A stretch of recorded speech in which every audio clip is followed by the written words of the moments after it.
आज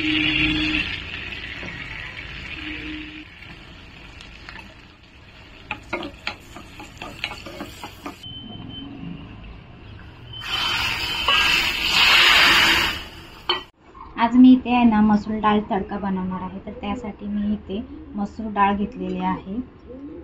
इथे पाव वाटी मसूर डाळ घेतलेली आहे आणि थोडी त्याच्यापेक्षा कमी मूग डाळ घेतलेली आहे।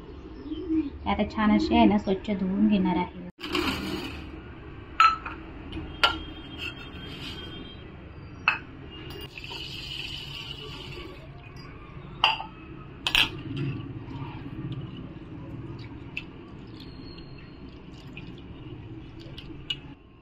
आता 2-3 वेळा आहे ना स्वच्छ डाळ धुवून घेतलेली आहे। आता याच्यामध्ये आहे ना पाणी घालून ठेवणार आहे। याच्यामध्ये आहे ना थोडं पाणी घालून घेणार आहे। छान अशी डाळ ही आपली भिजली जाईल। इथे आपल्या डाळी आहेत ना छान अशा स्वच्छ धुवून थोडं पाणी त्याच्यामध्ये ॲड करून ते भिजत ठेवलेले आहे। तर तोपर्यंत आता मी इथे आहे ना इथे 2 कांदे घेतलेले आहेत आणि इथे 2 टोमॅटो घेतलेले आहेत। तर आता आहेत ना ते कांदे आणि टोमॅटो बारीक चिरून घेणार आहे। हे बघा, हे अशा प्रकारे आहे ना मी कांदा चिरून घेतलेले आहेत। आता इथे 2 टोमॅटो पण ही बारीक चिरून घेणार आहे।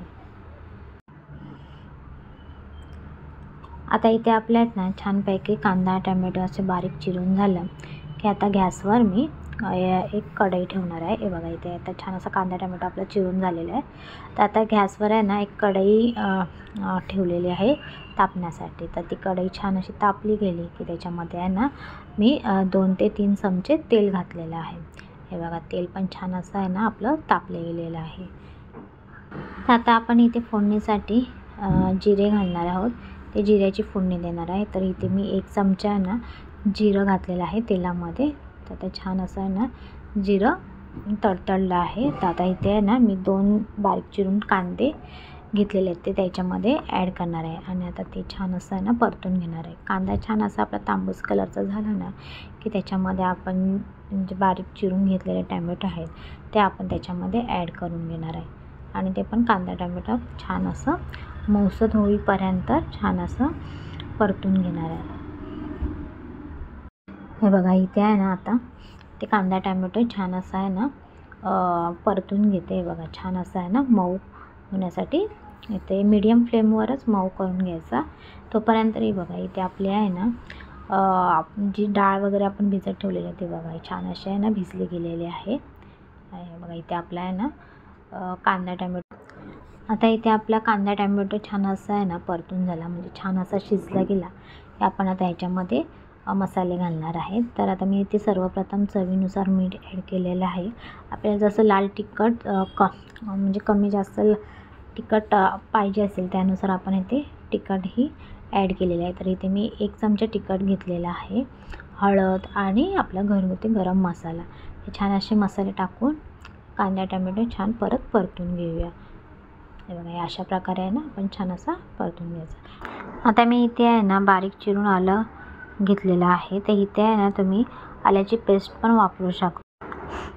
आता ही इथे आहे ना भिजलेली डाळ म्हणजे मसूरची आणि मुगाची भिजलेली डाळ मी आता ह्या मिश्रणामध्ये ॲड करते। म्हणजे जे आपण कांदा टोमॅटोचं जे मिश्रण परतून घेतलेलं आहे ते त्याच्यामध्ये मी ॲड करणार आहे।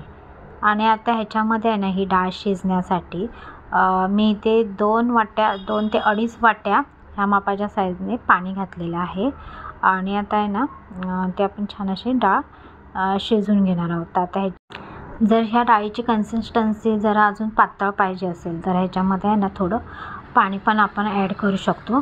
पण मी इथे थोडी अशी जाडसरच असणार आहे जाड, त्यामुळे मी इथे 2.5 वाट्या पाणी घातलेलं आहे।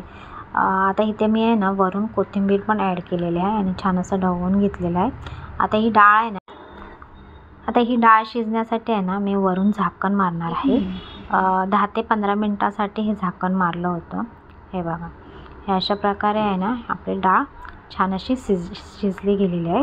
हे बघा, हिची कन्सिस्टन्सी आहे ना जाडसरच आहे। तर तुम्हाला अशी जर पातळ पाहिजे असेल तर त्याच्यामध्ये थोडं पाणी ॲड करून अशी पातळही करू शकतो। पण मी ही डाळ अशीच ठेवणार आहे। अशा प्रकारे आहे ना आपली ही डाळ तयार झालेली आहे। तर आता मी आहे ना त्याला वरून तडका मारणार आहे. तर त्याच्यासाठी मी बटरचा वापर केलेला आहे. इथे मी तडका पॅनमध्ये 1 चमचा बटर घेतलेला आहे. बटर छान असा मेल्ट झाला की त्याच्यामध्ये 1 चमचा मोहरी घेतलेली आहे. ती छान अशी आहे ना आपण तडतडून घ्यायची. छान अशी मोहरी तडतडली की त्याच्यामध्ये 5 ते 6 पाकळ्या लसूण चिरून घेतलेला आहे आणि तो पण फोडणीला घातलेला आहे. इथे 1 मिरची घेतलेली आहे, हिरवी मिरची. ती म्हणजे उभी चिरलेली आहे आणि छान अशी तीही परतून घेतलेली आहे.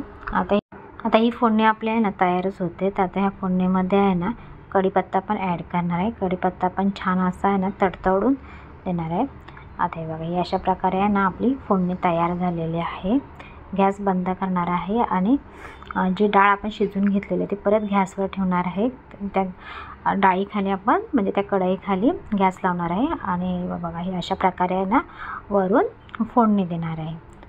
हे बघा छानपैकी आपली आहे ना ह्या डाळीला फोडणी बसलेली आहे. अशा प्रकारे आहे ना आपली मसूर दाल तडका तयार झालेली आहे. तर तुम्हाला मसूर दाल तडक्याची रेसिपी कशी वाटली नक्की कमेंट करून सांगा. आणि आता आपण भेटूया नेक्स्ट व्हिडिओमध्ये.